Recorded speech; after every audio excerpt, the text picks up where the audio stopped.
గోపాల బాలుడమ్మ నా చందమామ పదే పదే చూసుకున్న తనివి తీరదమ్మ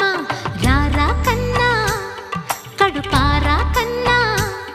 నా చిటికెలు వింటూ